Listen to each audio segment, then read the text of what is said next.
Tunay na pag-ibig.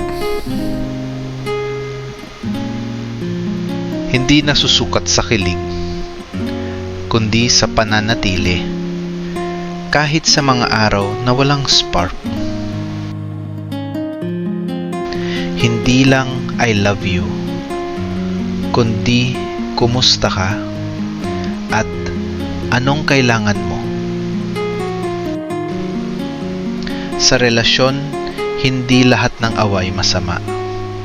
Minsan, kailangan para mas lumalim ang pag-unawa.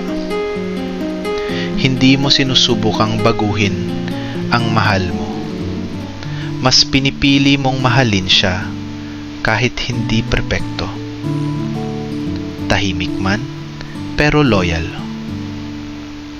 Hindi laging PDA, pero laging present. Walang perfect na partner, pero may taong pipiliing maging perfect para sa'yo araw-araw. Hindi lagi masaya, pero laging kayong dalawa ang magkasama, lumalaban.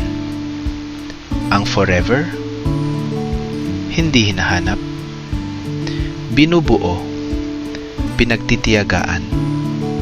At kahit ilang taon na kayo, dapat marunong ka pa ring manligaw. Kasi ang totoong pag-ibig, hindi ka iniiwan sa hirap.